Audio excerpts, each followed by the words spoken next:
ATV ప్రేక్షకులకి నమస్కారం. త్రివిలక్ష intelligence of శుభమస్తు కార్యక్రమానికి స్వాగతం. ఈనాడు శుభమస్తు కార్యక్రమంలోని గ్రహఫల మంచంలో గ్రహాల యొక్క స్థితిగతులు, వాటి యొక్క శుభాశుభ ఫలితాల గురించి పరిశీలిద్దాం.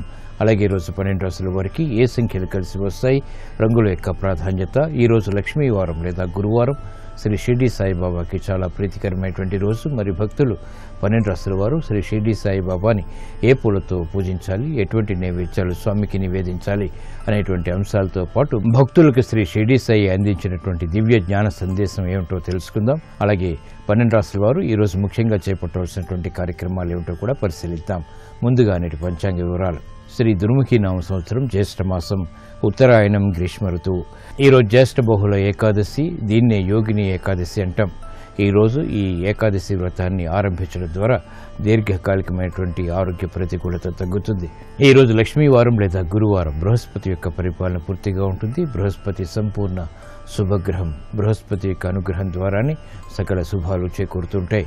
మరి ఈరోజు చేపట్టేటువంటి ఆధ్యాత్మిక కార్యక్రమాలు, పుణ్య కార్యక్రమాలు, అలాగే గోసేవ, శనగల దానం, శ్రీ దక్షిణామూర్తి యొక్క పూజలు, విష్ణు సహస్రనామ పారాయణ, మంచి మంచి కార్యక్రమాలు బృహస్పతి యొక్క అనుగ్రహాన్ని కలిగిస్తాయి. తద్వారా విజయాలు చేకూరుతాయి. ఈరోజు నక్షత్రం భరణి నక్షత్రం. ఈ నక్షత్రంలో ఈరోజు పుట్టేటువంటి వారికి 3వ పాదంలో పుట్టినట్టయితే దోషం, శాంతి తప్పనిసరి. అలాగే ఈరోజు భరణి నక్షత్రంలో పుట్టేటువంటి వారికి శుక్ర మహాదశుడి ప్రారంభమవుతుంది. ఈరోజు గురువారం లేదా లక్ష్మీవారం, శ్రీ రాఘవేంద్ర స్వామి యొక్క ఆరాధన, పూజలు శుభ ఫలితాలని కలిగిస్తాయి. శుభమస్తు వీక్షిస్తున్నటువంటి ప్రేక్షకులందరికీ కూడా శ్రీ రాఘవేంద్ర స్వామి యొక్క అనుగ్రహం కలగాలని ప్రార్థిద్దాం. పూజ్యాయ రాఘవేంద్రాయ సత్యధర్మరతాయ చ భజతాం కల్పవృక్షాయ నమతాం కామధేనవే. నమో నమో రాఘవేంద్ర శ్రీ సద్గురు రాఘవేంద్ర. నమో నమో రాఘవేంద్ర శ్రీ సద్గురు రాఘవేంద్ర. ఓం నమో భగవతే రాఘవేంద్రాయ. ఓం నమో భగవతే రాఘవేంద్రాయ. నమో నమో రాఘవేంద్ర శ్రీ సద్గురు రాఘవేంద్ర. నమో నమో రాఘవేంద్ర శ్రీ సద్గురు రాఘవేంద్ర. ఓం నమో భగవతే రాఘవేంద్రాయ. ఓం నమో భగవతే రాఘవేంద్రాయ. 12 రాశుల వారికి ఏర్పడేటువంటి శుభాశుభ ఫలితాన్ని పరిశీలిద్దాం. ముందుగా మేషరాశి. ఈరోజు మేషరాశి వారిని పరిశీలించినట్లయితే అలంకరణకి ప్రాధాన్యత ఇస్తారు. విద్యా సంబంధిత వ్యవహారాల్లో విజయాలు కూడా సాధిస్తారు. చేపట్టేటువంటి కార్యక్రమాల్లో ప్రోత్సాహాన్ని ప్రయత్నపూర్వకంగా పొందుతారు. వృత్తి, వ్యాపార, ఉద్యోగ సంబంధిత కార్యక్రమాల్లో అనుకూల పరిస్థితులు ఆనందాన్ని కలిగిస్తాయి, ఆత్మవిశ్వాసాన్ని పెంచుతాయి. అనుకూల వాతావరణం పారిశ్రామిక రంగం వారికి కొనసాగుతుంది. ఆర్థిక వ్యవహారాల్లో మెరుగైనటువంటి మార్పులకే చేసేటువంటి ప్రయత్నాలు కూడా లాభిస్తాయి. వ్యాపార రంగం వారికి చేపట్టేటువంటి కార్యక్రమాలు ప్రోత్సాహాన్ని కలిగిస్తాయి. వృత్తిలో ఆదాయాన్ని పెంపొందింపచేసుకునేటువంటి మార్గాలు సులభతరమవుతాయి. విద్యాపరమైనటువంటి వ్యవహారాలు విద్యార్థులకి కలిసి వస్తాయి. మహిళల గృహంలో ఆనందకర పరిస్థితుల్ని ఆహ్వానించగలుగుతారు. గట్టి ప్రయత్నాల ద్వారా సినీ రంగం వారికి మెరుగైనటువంటి మార్పులు వృత్తిలో చోటు చేసుకుంటే మంచి అవకాశాలను కూడా ప్రయత్నపూర్వకంగా పొందగలుగుతారు. ఈ రోజు మీ అదృష్ట సంఖ్య 5. ఆకుపచ్చ వర్ణం రక్షణకి దోహదపడుతుంది, ప్రశాంతతను పెంచుతుంది. గురువారం సందర్భంగా మేషరాశి వారు శ్రీ షిర్డీ సాయిబాబాని విభూతితో పూజించడం ద్వారా ఆర్థిక సమస్యలు వీడిపోతాయి, ప్రశాంత పరిస్థితుల్ని ఆహ్వానించగలుగుతారు. విద్యా ప్రయత్నాలు ఈ రోజు మీకు అనుకూలం. ఈ రోజు వృషభ రాశి వారిని పరిశీలించినట్లయితే మానసిక వైషమ్యాలు తగ్గుతాయి. బుద్ధితో కూడినటువంటి కార్యక్రమాలు తద్వారా ఆశించినటువంటి విజయాలు సాధించగలుగుతారు. సంతృప్తికర సంఘటనలు గృహంలో కొనసాగుతాయి. గతంలో కన్నా మెరుగైనటువంటి పరిస్థితులు ఆర్థికంగా అన్ని రంగాల వారికి ఆనందాన్ని కలిగిస్తాయి. ఆరోగ్య రక్షణ కూడా ఏర్పడుతుంది. సంబంధ బాంధవ్యాల విషయంలో ఏర్పడినటువంటి ప్రతికూలత తగ్గుతుంది. ఆర్థిక సంబంధిత లావాదేవీలు బ్యాంకింగ్ రంగం వారికి కలిసి వస్తాయి. యుక్తితో కూడినటువంటి కార్యాచరణ తద్వారా విజయాలు సాధించగలుగుతారు. కార్యక్రమ నిర్వహణలో న్యాయవాద వృత్తి వారికి ప్రోద్బలం లభిస్తుంది. అవకాశాలు దగ్గరవుతాయి. కార్యక్రమాలని సాఫ్ట్వేర్ రంగం వారు చకచకా పూర్తి చేయగలుగుతారు. పారిశ్రామిక రంగం వారికి మెరుగైనటువంటి మార్పులు ఆర్థికంగా కలిసి వస్తాయి. ఈ రోజు మీ అదృష్ట సంఖ్య 6. తెలుపు వర్ణం ప్రశాంతతను పెంచుతుంది. గురువారం సందర్భంగా వృషభ రాశి వారు శ్రీ షిరిడి సాయిబాబాను పూజించి గోధుమ రొట్టెలు నివేదన చేయడం ద్వారా క్లిష్ట సమస్యలకు పరిష్కారాలు పొందగలుగుతారు. సంబంధ బాంధవ్యాలు మెరుగవుతాయి. వాహన నిర్ణయాలు ఈరోజు మీకు అనుకూలం. ఈ రోజు మిథున రాశి వారిని పరిశీలించినట్లయితే తెలివైనటువంటి నిర్ణయాల ద్వారా విజయాలు సాధించగలుగుతారు. ఆలోచన సంపత్తి కలిగి ఉంటారు. చేపట్టేటువంటి కార్యక్రమాలపై అవగాహన పెరుగుతుంది. కార్యక్రమ నిర్వహణలో నైపుణ్యం ప్రదర్శించగలుగుతారు. ఏకాగ్రతతో కూడినటువంటి కార్యక్రమ నిర్వహణ తద్వారా విజయాలు చేతికందుతాయి, ఆనందాన్ని కలిగిస్తాయి. వ్యాపార దక్షత వ్యాపార రంగం వారికి పెరుగుతుంది. పారిశ్రామిక రంగం వారికి ఆదాయం పెరుగుతుంది. చేపట్టేటువంటి కార్యక్రమాలలో అవగాహన కలిగి ఉంటారు. అభివృద్ధి కార్యక్రమాలు సాఫ్ట్వేర్ రంగం వారు చేపట్టగలుగుతారు. న్యాయవాద వృత్తి వారికి చిక్కు సమస్యలకు పరిష్కారాలు లభిస్తాయి. వైద్య వృత్తి వారికి అనుకూలత వృత్తిలో పెరుగుతుంది. సాహసంతో కూడినటువంటి కార్యక్రమ నిర్వహణ ద్వారా కూడా విజయాలు సాధించగలుగుతారు. ఈ రోజు మీ అదృష్ట సంఖ్య 1. ఎరుపు వర్ణం ధైర్యాన్ని కలిగిస్తుంది. గురువారం సందర్భంగా మిథున రాశి వారు శ్రీ షిరిడి సాయిబాబాని మల్లెపూలతో పూజించడం ద్వారా ప్రశాంత పరిస్థితులు ఏర్పడతాయి. ఆర్థిక విజయాలు కూడా దగ్గరవుతాయి. విదేశీ లావాదేవీలు సంభాషణలు ప్రక్రియలు ఈరోజు మీకు లాభదాయకం. ఈ రోజు కర్కాటక రాశి వారిని పరిశీలించినట్లయితే వినోదాల్లో పాల్గొంటారు. వ్యయం పెరుగుతుంది, ఆదాయం తగ్గుతుంది. అయినప్పటికీ సంతృప్తికర సంఘటనలు గృహరీత్యా చోటు చేసుకుంటే వ్యవహారాల్లో ఏర్పడినటువంటి ప్రతికూలతకు పరిష్కారాలు లభిస్తాయి. నూతన ఒప్పందాలు కార్యక్రమాలు వ్యాపారపరంగా కలిసి వస్తాయి. వ్యాపార రంగం వారికి మెరుగైనటువంటి కార్యక్రమ నిర్వహణ ద్వారా గుర్తింపు లభిస్తుంది. చేపట్టేటువంటి కార్యక్రమాల్లో న్యాయవాద వృత్తి వారికి ప్రోత్సాహం లభిస్తుంది. కోర్టు సంబంధిత వ్యవహారాల్లో విజయాలు సాధించగలుగుతారు. విదేశీ సంబంధిత ప్రయత్నాలు విద్యార్థులకి కలిసి వస్తాయి. రాజకీయ రంగం వారు జాగ్రత్తతో కూడిన నిర్ణయాల ద్వారా మాత్రమే విజయాలు సాధించగలుగుతారు. అభివృద్ధి కార్యక్రమాల్లో ఆటంకాల్ని సాఫ్ట్వేర్ రంగం వారు అధిగమించగలుగుతారు. ఈ రోజు మీ అదృష్ట సంఖ్య 2. తెలుపు వర్ణం ప్రశాంతతను పెంచుతుంది. గురువారం సందర్భంగా కర్కాటక రాశి వారు శ్రీ షిరిడి సాయిబాబాను పూజించి ఆవు పాలు నివేదన చేయడం ద్వారా ఆర్థిక నష్టాల్ని భర్తీ చేసుకునేటువంటి కార్యక్రమాల్లో విజయాలు సాధించగలుగుతారు. ఆర్థిక లావాదేవీలు సంభాషణలు ప్రక్రియలు ఈరోజు మీకు అనుకూలం. ఈ రోజు సింహరాశి వారిని పరిశీలించినట్లయితే రాజకీయపరమైనటువంటి వ్యవహారాల్లో నెగ్గుకు రాగలుగుతారు. గతంలో ఆగిపోయినటువంటి పనులు తిరిగి ప్రారంభించగలుగుతారు. పేరు ప్రఖ్యాతులను సంపాదించుకునేటువంటి అవకాశాలు దగ్గరవుతాయి. నూతన కార్యక్రమాల ద్వారా ఆశించినటువంటి ప్రయోజనాలు కూడా పొందగలుగుతారు. అభివృద్ధి కార్యక్రమాలు గృహరీత్యా ఆనందాన్ని కలిగిస్తాయి. రుణ ఒత్తిళ్లు తగ్గుతాయి. ఆదాయాన్ని పెంపొందింప చేసుకునేటువంటి మార్గాలు సులభతరమవుతాయి. పరాక్రమంతో కూడినటువంటి కార్యక్రమాలు తద్వారా విజయాలు సంతృప్తిని కలిగిస్తాయి. ఆశాజనకమైనటువంటి వాతావరణం ఆర్థికంగా పారిశ్రామిక రంగం వారికి కొనసాగుతుంది. ఆత్మవిశ్వాసాన్ని పెంచుతుంది. వ్యాపార రంగం వారు చేపట్టేటువంటి కార్యక్రమాల్లో ప్రోత్సాహాన్ని పొందగలుగుతారు. యుక్తితో కూడినటువంటి కార్యక్రమాన్ని సాఫ్ట్వేర్ రంగం వారు ప్రారంభించగలుగుతారు. అభివృద్ధి కార్యక్రమాలు సినీ రంగం వారికి కలిసి వస్తాయి. ఈ రోజు మీ అదృష్ట సంఖ్య 1. ఎరుపు వర్ణం ధైర్యాన్ని కలిగిస్తుంది. గురువారం సందర్భంగా సింహరాశి వారు శ్రీ షిరిడి సాయిబాబాని చామంతులతో పూజించడం ద్వారా ఆర్థిక విజయాలు దగ్గరవుతాయి. కుటుంబ వ్యవహారాల్లో ప్రశాంతత పెరుగుతుంది. ఆర్థిక ప్రయత్నాలు లావాదేవీలు సంభాషణలు ఈ రోజు మీకు అనుకూలం. ఈ రోజు కన్యారాశి వారిని పరిశీలించినట్లయితే ఉద్యోగ ప్రయత్నాలు ఫలిస్తాయి. రాజకీయ వ్యవహారాల్లో ఏర్పడినటువంటి ప్రతికూలత తగ్గుతుంది. వ్యాపారపరమైనటువంటి అభివృద్ధికి చేపట్టేటువంటి కార్యక్రమాల్లో ప్రోత్సాహం లభిస్తుంది. ఆటంకాల్ని క్రమక్రమంగా అధిగమించగలుగుతారు. గృహ విషయాల్లో నూతన ఉత్సాహం పెరుగుతుంది. నూతన ప్రయత్నాలు ఉద్యోగపరంగా కూడా లాభిస్తాయి. ఉద్యోగస్తులు శుభవార్తలు వింటారు. చేపట్టేటువంటి కార్యక్రమాల్లో ప్రోత్సాహం లభిస్తుంది. గతంలో కన్నా మెరుగైనటువంటి పరిస్థితులు వృత్తిపరంగా ఆనందాన్ని కలిగిస్తాయి, బలాన్ని పెంచుతాయి. పారిశ్రామిక రంగం వారికి ఆశించినటువంటి ప్రయోజనాలు ఆర్థికంగా దగ్గరవుతాయి. వృత్తిలో ఏర్పడినటువంటి ప్రతికూలత వ్యాపార రంగం వారికి తగ్గుతుంది. కార్యక్రమాల్లో న్యాయవాద వృత్తి వారికి విజయాలు సిద్ధిస్తాయి. కోర్టు సంబంధిత ప్రక్రియల ద్వారా ఏర్పడినటువంటి ప్రతికూలత తగ్గుతుంది.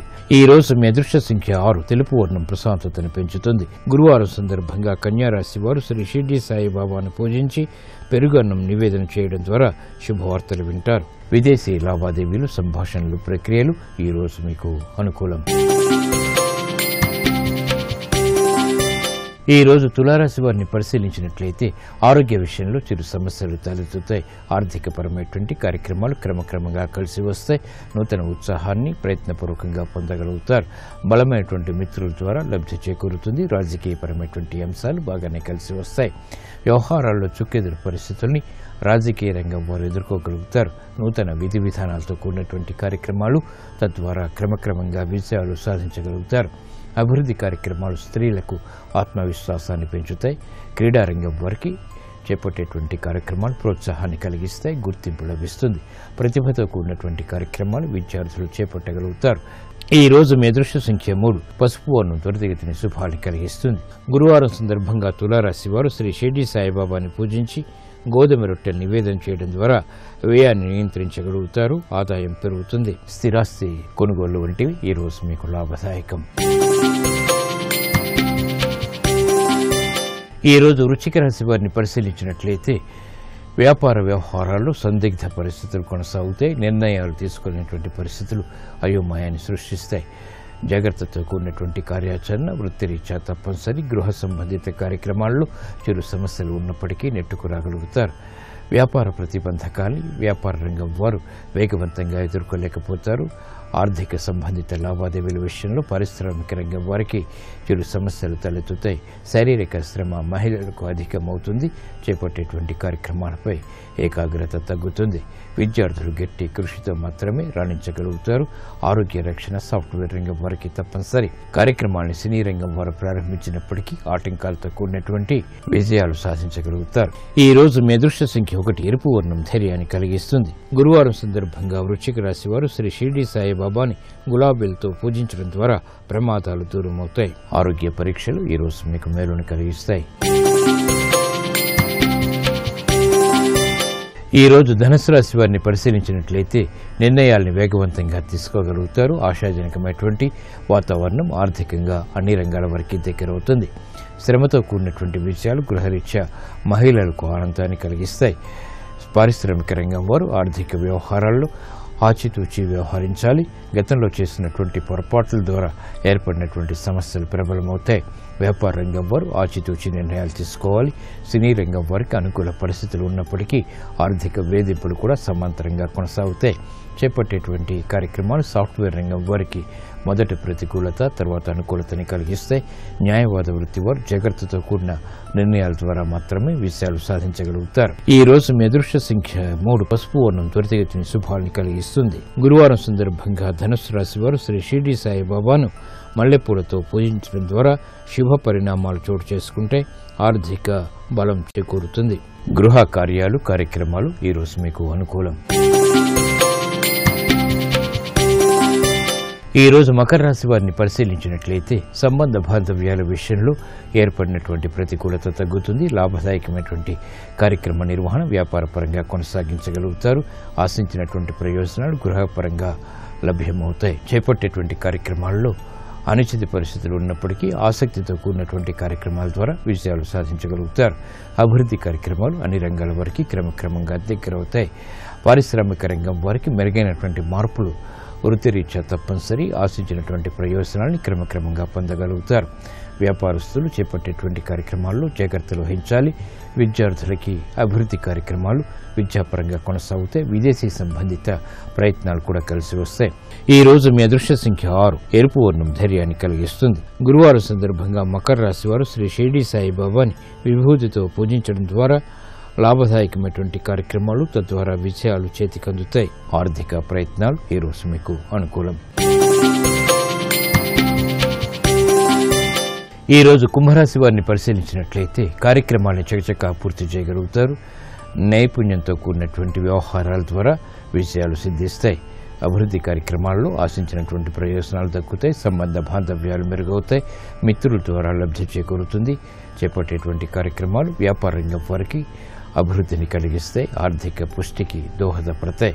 కార్యక్రమ నిర్వహణలో నైపుణ్యం వైద్య వృత్తి వారు చేపట్టగలుగుతారు. అభివృద్ధి కార్యక్రమాల ద్వారా ఆదాయం పెంపొందింప చేసుకునేటువంటి అవకాశాలు మెండుగా లభిస్తాయి. సినీ రంగం వారికి అవకాశాలు దగ్గరవుతాయి. నూతన ప్రక్రియలు వృత్తిలో పేరు ప్రఖ్యాతుల్ని పెంపొందింపచేస్తాయి. అభివృద్ధి కార్యక్రమాలు న్యాయవాద వృత్తి వారికి కూడా లభిస్తాయి. కోర్టు సంబంధిత వ్యవహారాల్లో విజయాలు సాధించగలుగుతారు. ఈ రోజు మీ అదృష్ట సంఖ్య 5. ఆకుపచ్చ వర్ణం రక్షణకి దోహదపడుతుంది. గురువారం సందర్భంగా కుంభరాశి వారు శ్రీ షిరిడి సాయిబాబాని పూజించి క్షీరాన్నాన్ని నివేదన చేయడం ద్వారా శుభ పరిణామాలు గృహరీత్యా ఆహ్వానించగలుగుతారు. ఉద్యోగ ప్రయత్నాలు ఫలిస్తాయి. వ్యాపార నిర్ణయాలు ఈరోజు మీకు అనుకూలం. ఈ రోజు మీనరాశి వారిని పరిశీలించినట్లయితే ప్రయాణాల ద్వారా ప్రయోజనాలు సాధించగలుగుతారు. అభివృద్ధి కార్యక్రమాలు వృత్తిరీత్యా చేపట్టినప్పటికీ ఆలస్యంతో కూడినటువంటి విజయాలు సాధించగలుగుతారు. ఆరోగ్య విషయంలో జాగ్రత్తలు తప్పనిసరి. ఖర్చులు పెరుగుతాయి. ఉక్కిరి బిక్కిరి చేసేటువంటి సంఘటనలు వృత్తిపరంగా ఉన్నప్పటికీ నిలదొక్కునేటువంటి కార్యాచరణ సఫలీకృతం అవుతుంది. చేపట్టేటువంటి కార్యక్రమాలు వైద్య వృత్తి వారికి కలిసి వస్తాయి. అసంతృప్తి సంఘటనలు దూరం చేసుకునేటువంటి ప్రక్రియలు ఉపకరిస్తాయి. ఆర్థికపరమైనటువంటి బలం వైద్య వృత్తి వారికి క్రమక్రమంగా ఏర్పడుతుంది. వ్యవహారాల్లో చుక్కెదురు పరిస్థితుల్ని పారిశ్రామిక రంగం వారు ఎదుర్కోగలుగుతారు. రాజకీయ లబ్ధికే చేపట్టేటువంటి కార్యక్రమాలు రాజకీయ రంగం వారికి మాత్రం కలిసి వస్తాయి. ఈ రోజు మీ అదృష్ట సంఖ్య 1. ఎరుపు వర్ణం ధైర్యాన్ని కలిగిస్తుంది. గురువారం సందర్భంగా మీనరాశి వారు శ్రీ షిరిడి సాయిబాబాని భక్తితో పూజించి గోధుమ రొట్టెను నివేదన చేయడం ద్వారా ఆరోగ్య రక్షణ ఏర్పడుతుంది. ప్రమాదాలు కనుమరుగవుతాయి. ఆర్థిక ప్రయత్నాలు ఈరోజు మీకు అనుకూలం. గురువారం శ్రీ షిరిడి సాయిబాబాకి చాలా ప్రీతికరమైనటువంటి రోజు. భక్తులకి శ్రీ షిరిడి సాయి అందించినటువంటి దివ్య జ్ఞాన సందేశం ఏమిటో పరిశీలిద్దాం.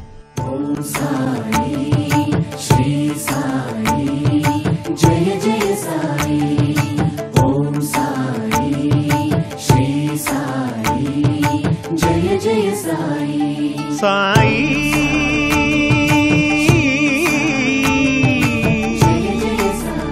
Shirdi Sai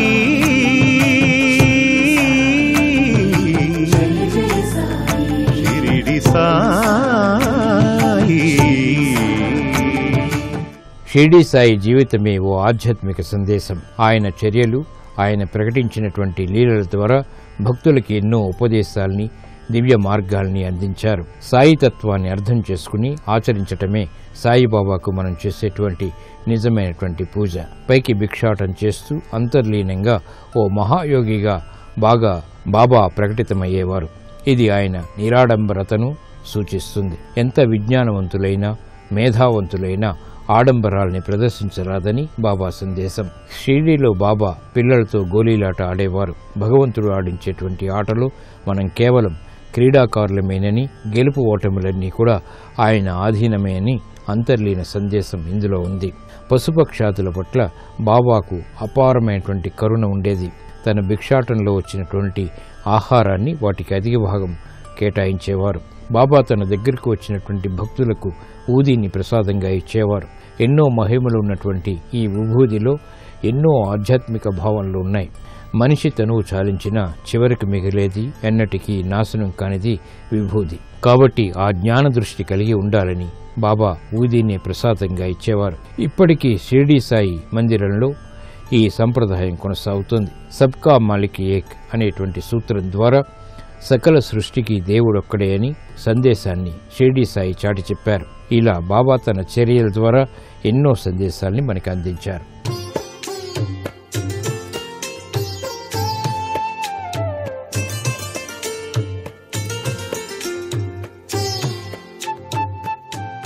XXX detergent soap శుభమస్తు కార్యక్రమంలో గృహబలం అంశానికి స్వాగతం. వాస్తుశాస్త్రంలో పాటించవలసినటువంటి నియమానుసార విషయరీత్యా చాలామంది ఇళ్లల్లో తమ బట్టలు ఉతుకుతూ ఉంటారు. ఈ బట్టలు ఉతికేటువంటి పరిస్థితి యొక్క ప్రభావం కూడా వాస్తుశాస్త్రంలో గమనార్హం. ఎటువైపు తిరిగి ఉతకాలి, ఎటువైపు తిరిగి ఉతికినట్లయితే మంచిది అనేటువంటి విషయం కూడా మనకు శాస్త్రరీత్యా చెప్పారు. దుస్తులు ఉతికేటువంటి విషయంలో చాలామంది ఆ బండ ఏర్పాటు చేస్తారు బట్టలు ఉతికేందుకు. ఆ బండను ఆగ్నేయంలో కానీ వాయువ్యంలో కానీ ఏర్పాటు చేసుకోవచ్చు. ఈశాన్యానికి వాలున్నట్టుగా ఆ బండను ఏర్పాటు చేయటం సర్వోత్తమ పద్ధతిగా మనకు శాస్త్రం చెబుతోంది. ఇంటి నేల మట్టమును మించకుండునట్టుగా ఏర్పాటు చేసుకున్నట్లయితే చాలా మంచిది. తూర్పు ముఖంగా కానీ లేక ఉత్తరముఖంగా కానీ ఉండి మీరు దుస్తుల్ని ఆ విధంగా శుభ్రపరచడం శ్రేష్టదాయకమైన పద్ధతిగా మనకు వాస్తుశాస్త్రం తెలియజేస్తోంది. గృహావరణలో ఈ చెట్లు పెంచేటువంటి విధి విధానంలో కూడా వాస్తుశాస్త్రరీత్యా అనేక విశేషాంశ పద్ధతులు ఉన్నాయి. సహజ సిద్ధంగా పడమర, దక్షిణం, ఉత్తరం, తూర్పు అనేటువంటి దిశల రీత్యా ఎక్కువ శాతం పడమర, దక్షిణ దిశల్లోనే మొక్కలు పెంపకం అనేటువంటిది సర్వశ్రేయోదాయకంగా ఉంటుంది. ఈశాన్య భాగంలో చెట్లు పెంచటం అంత శ్రేయోదాయకం కాదు. చాలామంది మనీ ప్లాంట్స్ లేక లక్ష్మీప్రదమైనటువంటి మొక్కలు కొన్నిటిని ఈశాన్యంలో పెంచవచ్చు అని చెప్పేసి భావన చేస్తూ ఉంటారు. అయితే ఈశాన్యంలో చిన్న చీపురు పుల్ల కూడా ఉండటానికి వీలు లేదు అంటోంది వాస్తుశాస్త్రం. దాని రీత్యా ఏదైనా ఈశాన్యంలో గనక మీకు ఖాళీగా స్థలం ఉన్నప్పుడు ఆ స్థలము చాలా చక్కగా ఉండేటట్టుగా ఏర్పాటు చేసుకోవాలి తప్ప అక్కడ చిన్ని చిన్ని మొక్కలు నాటడం అంత శ్రేయోదాయకం కాదు. అంత కాకపోతే మీరు ఇంకుడు గుంటలు అనేటువంటివి ఈశాన్య మూల కూడాను ఏర్పాటు చేసుకోవడంలో తప్పు లేదు. అలా ఏర్పాటు చేయటం భవిష్యత్ ప్రణాళికకు కూడా చాలా మంచి యోగాన్నే కలిగింపజేస్తుంది అని చెప్పేసి గుర్తుపెట్టుకోండి. చెట్లు పాదులు మొదలైనటువంటివి ఈశాన్యంలో పెంచకూడదు. ఈ పాదుల యొక్క తీగలు తూర్పు, ఉత్తరపు గోడలను అల్లుకొని పాకుతూ ఉంటాయి కాబట్టి అంత మంచిది కాదు. పూల కుండీలను ఎప్పుడూ కూడా ఈశాన్యంలో ఉంచరాదు. తూర్పు ఆగ్నేయం లేదా ఉత్తర వాయువ్యంలో కానీ మిగతా దిశల్లో కానీ మీరు ఆ పూల కుండీలను ఉంచుకోవడంలో తప్పులేదు. వృక్షాలు అనేటువంటివి బలమైనటువంటి చెట్లు కాబట్టి దక్షిణ, పడమర, ఆగ్నేయ, పడమర వాయువ్యంలో ఏర్పాటు చేసుకోవచ్చు. కానీ తూర్పు, ఈశాన్య, ఉత్తర ఈశాన్యాల్లో ఇటువంటి చెట్లను పెంచటం శ్రేయోదాయకం కాదు. ఇంటి కాంపౌండ్ వాళ్ళు బయట పెంచానండి పర్వాలేదా అని చెప్పేసి కూడా చాలామంది భావిస్తూ ఉంటారు. ఏది ఏమైనప్పటికీ కాంపౌండ్ వాళ్ళు బయట అయినా సరే ఈశాన్యమూల ఖాళీగా ఉంచటమే సర్వశ్రేయోదాయకమైనటువంటి విషయంగా ఇక్కడ ప్రతి ఒక్కరూ గుర్తుపెట్టుకోవాలి. గృహ ఆవరణలో పాలుగారే చెట్లు కానీ, ముళ్ళ చెట్లు కానీ, పచ్చని పూల చెట్లు కానీ ఉండటం అంత శ్రేయోదాయకం కాదు. ఆవరణలో చింత చెట్టు ఉండటం కూడా మంచిది కాదు అని చెప్పేసి శాస్త్రం. పూల కుండీలు కానీ, చెట్లను కానీ, మొక్కలను కానీ కిటికీలకు, ద్వారాలకు ఎదురుగా లేకుండా ఉండేటట్టుగా పెంచడం మంచిది. తులసి కోటను ఈశాన్యంలో ఎట్టి పరిస్థితుల్లో కూడాను నిర్మించకండి. తులసిని కుండీలలో ఉంచి అట్టి కుండీలను ఈశాన్య దిశలో ఉంచేటువంటి పరిస్థితులు కూడా ఉన్నాయి. అది కూడాను దోషప్రదంగానే మనం భావించాలి. తూర్పు దిశయందు, తూర్పు ఆగ్నేయంలోను, ఉత్తర దిశయందు, ఉత్తర వాయువ్యంలోను తులసి కోటకు అరుగు చేసి ఇంటి నేల మట్టం కంటే ఎత్తు తక్కువలో ఉండేటట్టుగాను, చుట్టూ ప్రదక్షిణ చేయటానికి వీలుగా ఉండేటట్టుగాను ఆ యొక్క తులసి కోటను ఏర్పాటు చేసుకోవటం సర్వే సర్వత్రా కూడాను శుభదాయకమైన ప్రభావాన్ని ఇస్తుంది. ఇదే విధంగా దక్షిణ ఆగ్నేయంలోను, పడమర వాయువ్యంలో కూడా తులసి కోటను ఏర్పాటు చేసుకొని నిత్యం ఇంటి గృహిణి పూజించుకోవచ్చు ఆ తులసి మాతను. ఇంటి ఇల్లాలు తప్పనిసరిగా తులసి కోట వద్ద దీపారాధన చేసేటువంటి సాంప్రదాయబద్ధమైనటువంటి విధి విధానాన్ని పాటించినట్లయితే సౌభాగ్యప్రదమైనటువంటి జీవనాన్ని గడుపుతుంది అనేటువంటిది కూడా ఇక్కడ మనం గుర్తుపెట్టుకోవాలి. దక్షిణ నైరుతిలోను, పడమర నైరుతిలోను తులసి కోట ఇంటి నేల మట్టానికంటే ఎత్తుగా ఉండేటట్టుగాను, చుట్టూ ప్రదక్షిణం చేసేయటానికి వీలుగా ఉండేటట్టుగాను ఏర్పాటు చేసుకోవటం సర్వశ్రేష్టము అని చెప్పేసి వాస్తుశాస్త్రం మనకు తెలియజేస్తోంది. తులసి కోట గృహానికి కానీ ప్రహరీ గోడలకు కానీ అంటకుండునట్లుగా నిర్మించుకోవాలి. చాలామంది ఆ యొక్క పూల కుండీల్లోనే తులసిని అమర్చి ఆ యొక్క గోడలను తాకించే విధంగా ఏర్పాటు చేస్తున్నారు. అది దోషభూయిష్టం. అందుచేత తులసిని ప్రత్యేకంగా ఏర్పాటు చేసుకోవాలి. ఎటువంటి దిశలోనూ ఏ గోడకి కూడాను ఆనించి ఉంచరాదు. ఇంటి ముందు గార్డెన్లను తూర్పు ఆగ్నేయనందు కానీ ఉత్తర వాయువునందు కానీ దక్షిణ పడమర నైరుతులందు కానీ తూర్పు ఉత్తర గోడలకు తగలకుండానట్లుగా ఏర్పాటు చేసుకోవటం ఉత్తమం. నీటి ఫౌంటైన్లు ఈశాన్యంలో అమర్చుకునేటువంటి విధి విధానం ఖాళీగా ఉన్నటువంటి ప్రదేశాల్లో కనిపిస్తుంది. ఇది శ్రేష్టదాయకమే. అయితే ఈ యొక్క నీటి ఫౌంటైన్లు అనేటువంటివి మనకి ఉత్తరం నుంచి కనీసం 30 అడుగులు దూరంలోనే ఏర్పాటు చేయటం సర్వశ్రేయోదాయకమైన ప్రభావాన్ని ఇస్తాయి అని కూడా వాస్తుశాస్త్రం తెలియజేస్తోంది. ఖాళీ లేకపోయినా సరే ఫౌంటైన్ ఏర్పాటు చేసుకోవాలి అని చెప్పేసి చిన్న స్థలంలోనే ఆ యొక్క నీటి ఫౌంటైన్లు ఏర్పాటు చేసినట్లయితే వాస్తుశాస్త్రరీత్యా దోషం ఏర్పడుతుంది అనేటువంటి విషయాన్ని గుర్తుపెట్టుకోండి. ఏదేమైనా సరే ఒక ఇంటికి తగ్గట్టుగా అలంకరణ ఉండాలి తప్ప మితిమీరిన అలంకరణ కూడాను ఒక్కొక్కసారి వికటిస్తుంది అనేటువంటి విశేషం ఇక్కడ మనం గుర్తుపెట్టుకోవాలి. దేవుని యొక్క ఆరాధనలో ఉపయోగించేటువంటి పూలు నిత్యం కూడాను సుగంధభరితమైనటువంటి వాసనతో కూడినవే పెంచటం అది సర్వేసర్వత్రా కూడాను శుభదాయకం.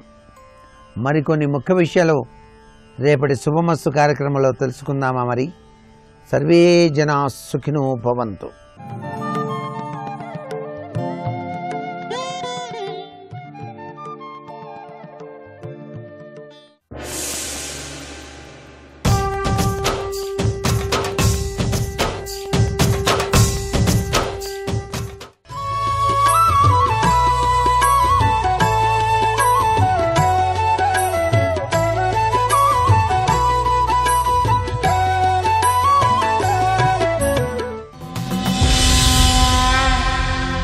పాండురాజు ఇద్దరు భార్యలు మాద్రి కుంతి ఉన్నా కూడా తాను వినా మాద్రి సంతానాన్ని కలలేదు.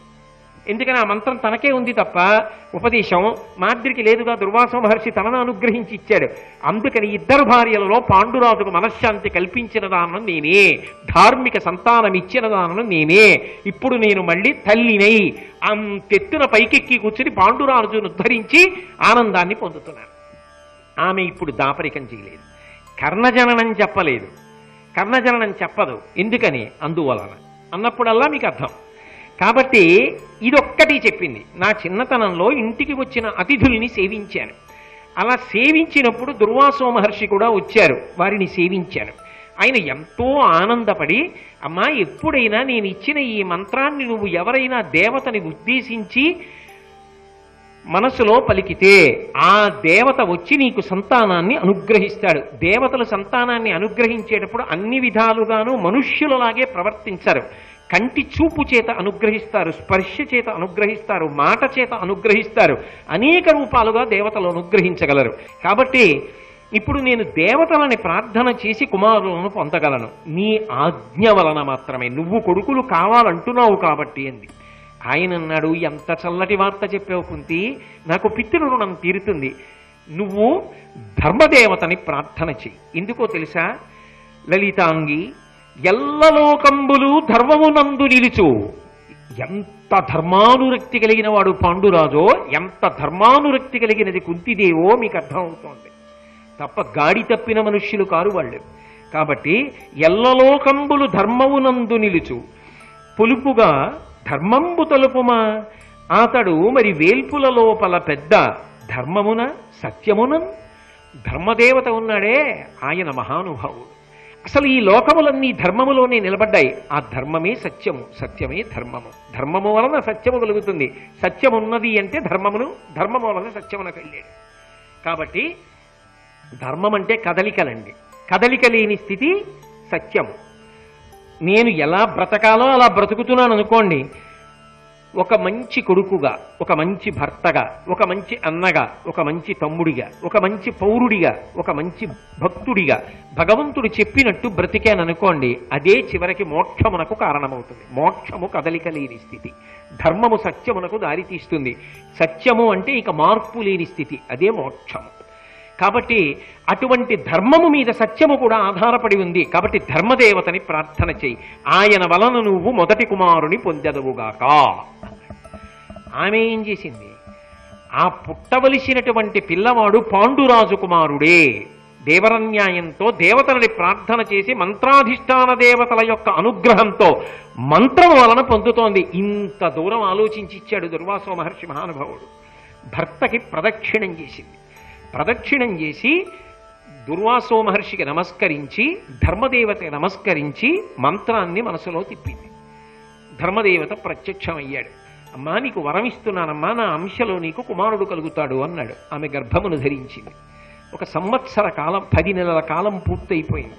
10 నెలల కాలం పూర్తయిపోయిన తర్వాత సమస్త లోకములు సంతోషించేటట్టుగా అనేకానేకమైనటువంటి శుభశకునములు కనపడుతుండగా, దేవతలందరూ పరమానంద పడిపోతుండగా, భూమి మీద సమస్త ప్రాణులు నిర్హేతుకమైన ఆనందాన్ని పొందుతుండగా, జ్యేష్ఠ నక్షత్రంలో చంద్రుడు ప్రకాశిస్తుండగా, అష్టమి తిథి నాడు ధర్మరాజు గారు పుట్టాడు. కాబట్టి ఆయన పుట్టగానే నామకరణం చెయ్యాలి అని పాండురాజు సంకల్పం చేశాడు. అశరీరవాణి పలికింది. దేవతాస్వరూపం, దేవతాంశలో వచ్చినవాడు కనుక అశరీరవాణి పేరు పెట్టింది. ఏమని అంటే, కురుకుల విభుడగు ధర్మ స్థిరమతియగు ఈతడునుచు ధృతి చేసి యుధిష్ఠరుడను నామము తానుచ్చరించే ఆకాశవాణి జన వినుతముగన్. ఇతను అపారమైనటువంటి ధర్మనిష్ట కలిగినటువంటి వాడు అవుతాడు. కురుకుల విభుడు అవుతాడు. కురువంశంలో మహానుభావుడై పెద్దవాడై రాజ్య పరిపాలన చేస్తాడు. ఎన్ని కష్టములు రానివ్వండి, ఎంత ఇబ్బందులు పడనివ్వండి, ధర్మము కాపాడుతుంది అన్న పూనికతో, ధైర్యంతో ధర్మాన్ని పట్టుకుంటాడు తప్ప ధర్మాన్ని ఎన్నడూ విడిచిపెట్టాడు. అంత నిశ్చయాత్మకమైనటువంటి బుద్ధి ధర్మమునందు కలిగినటువంటి పిల్లవాడు కనుక ఈ పిల్లవాడికి యుధిష్ఠరుడు అని నామకరణం చేస్తున్నానని అశరీరవాణి పలికింది. ఆ పెద్ద కొడుకుని చూసుకుని కుంతీదేవి పొంగిపోయింది. పాండురాజు గారు పొంగిపోయాడు. బిడ్డడికి తెల్లయింది. పాండురాజు గారు ఆనందపడ్డాడు. నా భర్త తండ్రి అయి పితృరుణం తీర్చుకున్నాడు, నేను ఇందుకు పనికొచ్చానని మళ్లీ కుంతీదేవి పర్వత శిఖరం ఎక్కింది. అంటే అంత సంతోషంలో ఉన్నది.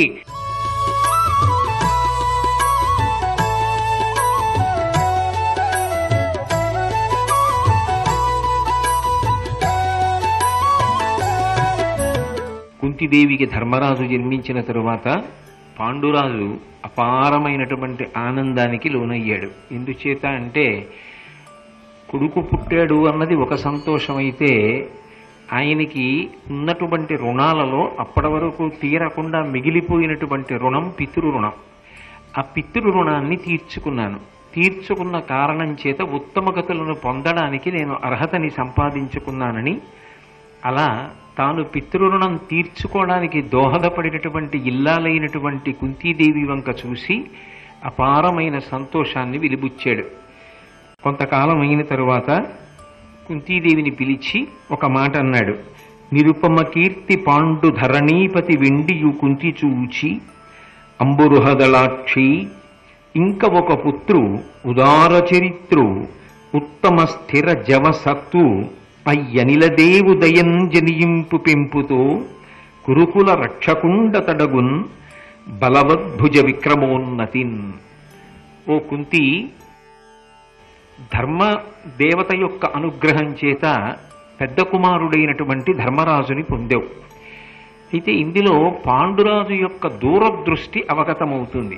ఎందుచేత అంటే, ఒక్క కొడుకుతో పాండురాజు గారు తృప్తి పొందుతాడు అని నమ్మకం లేదు. ఎందుచేత అంటే, ధర్మశాస్త్రాన్ని అనుసరించి ఒకరికన్నా ఎక్కువ కొడుకులు ఉండడం మంచిది. సందర్భం అవకాశం ఉన్నాయి కనుక అందులో ఋషులు చెప్పి ఉన్నారు కాబట్టి నీకు దేవతల వలన 3 సంతానం కలుగుతారు అని, మాద్రి వలన 2 మొత్తం 5 సంతానాన్ని పొందుతావు అని చెప్పి ఉన్నారు కాబట్టి ఆయన ఇంకా కుమారులను పొందుతాననేటటువంటి దృఢ నిశ్చయంతో ఉన్నాడు. కానీ పెద్ద కుమారుణ్ణి పొందేటప్పుడు ఇంద్రుడి వలన కానీ వాయువు వలన కానీ వేరొక అంశాలతో కానీ సంతానాన్ని పొందమని ఆయన కుంతిని ఆజ్ఞాపించలేదు. మొట్టమొదట ధర్మదేవత వలన సంతానమును పొందు అన్నాడు. ఇది ధర్మరాజు గారి యొక్క నిశితమైనటువంటి దృష్టికి పరాకాష్ఠ. ఎందుచేత అంటే ఆయనకి తెలుసు తాను జీవించి ఉన్నప్పటికీ కూడా ఇక రాజ్యం చేయడానికి వెనక్కి రావడం కానీ భోగం అనుభవించడం కానీ సాధ్యమయ్యే విషయాలు కావు. పైగా అంత సున్నితమైనటువంటి విషయంలో శాపోపగ్రస్తుడైనటువంటి వ్యక్తి ఏమో ఏ క్షణానైనా శరీరాన్ని విడిచిపెట్టి రావలసి ఏర్పడవచ్చు.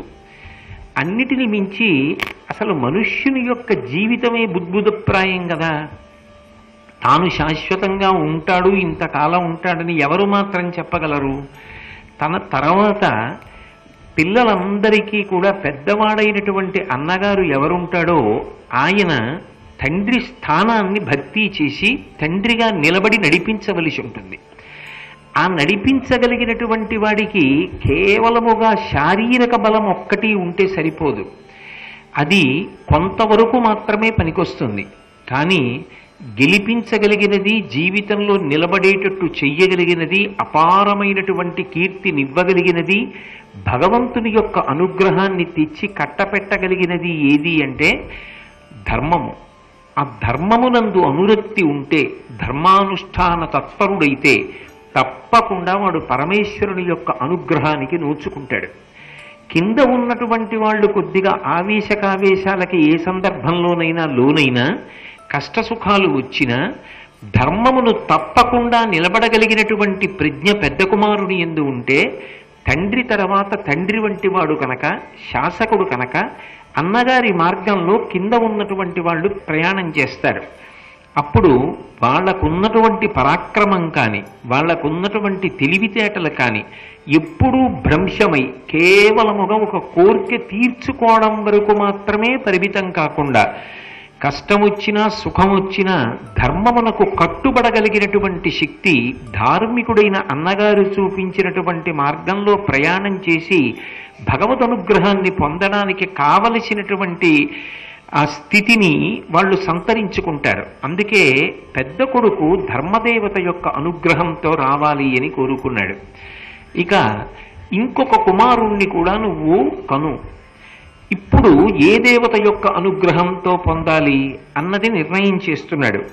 నిరుపమ కీర్తి పాండు ధరణీపతి వెండియు కుంతి చూచి అంబురుహదళాక్షి ఇంకనొక పుత్రునుదార చరిత్రు ఉత్తమ స్థిర జవ సత్తు అయ్యనిలదేవు దయంజనియింపు పెంపుతో.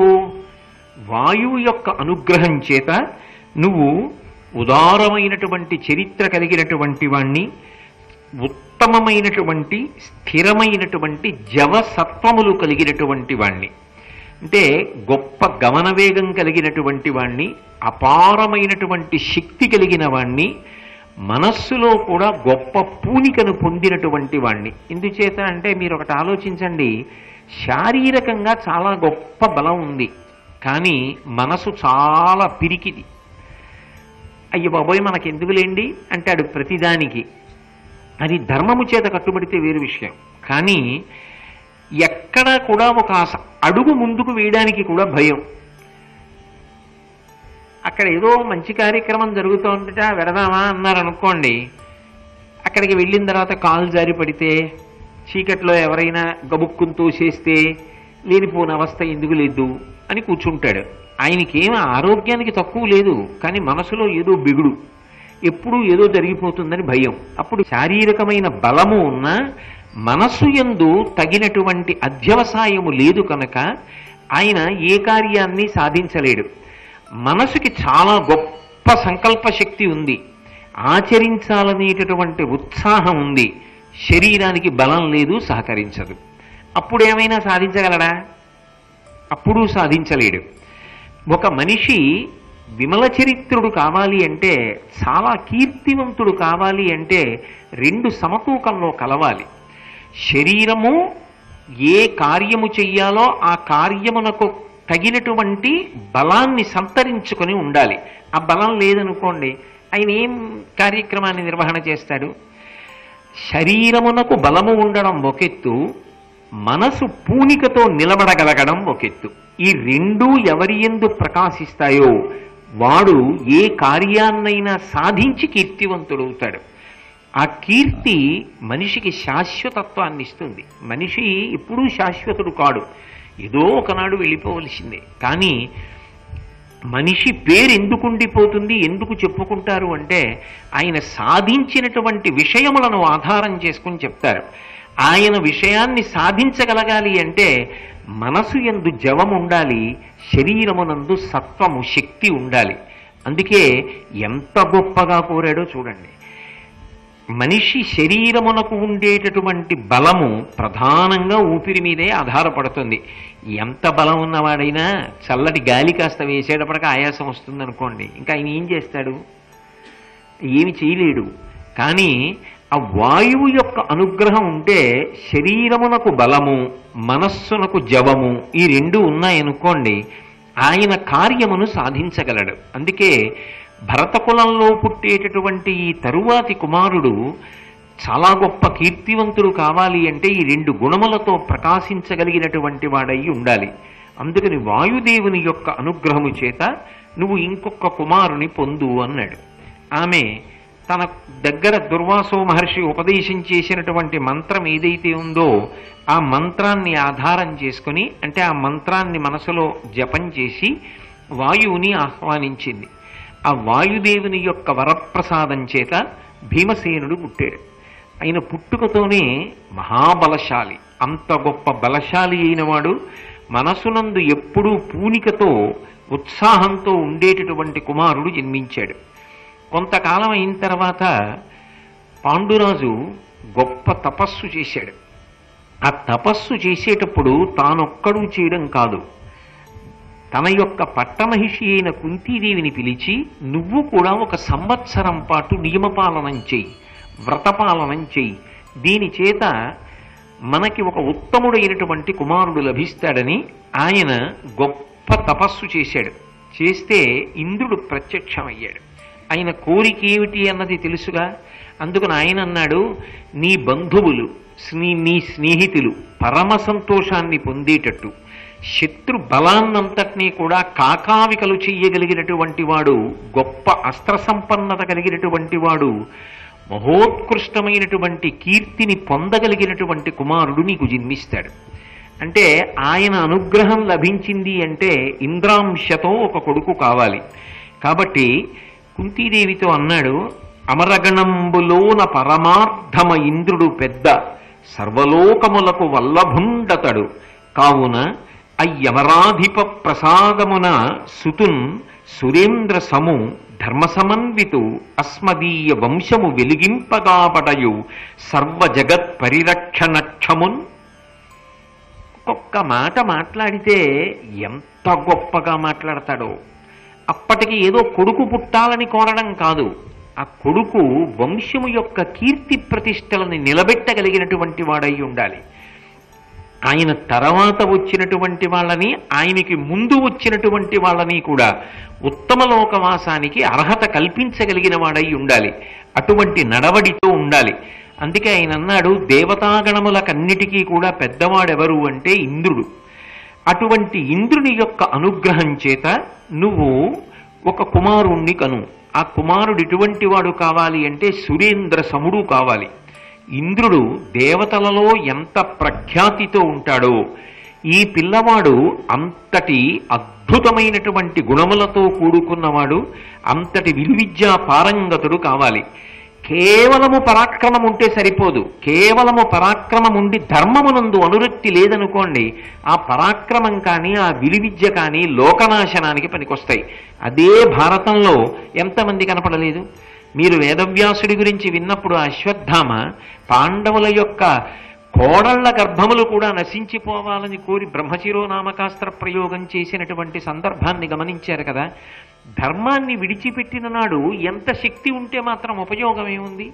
అందుకని ధర్మ సమన్వితు, ధార్మికమైనటువంటి నడబడి కలిగినటువంటి వాడై ఉండాలి ఆ పిల్లవాడు. అటువంటి పిల్లవాణ్ణి కను. అస్మదీయ వంశము వెలిగింపగాబడయు, వాడు పుట్టిన కారణం చేత ఏమవ్వాలి అంటే మన వంశమంతా వెలిగిపోవాలి. ఆ పిల్లవాడి పేరు శాశ్వతంగా ఉండిపోవాలి. ఆ పిల్లవాడి పేరు ఎంత కాలం ఉంటుందో, ఎంత కాలం చెప్పబడుతుందో అంతకాలం మన వంశ చరిత్ర చెప్తారు.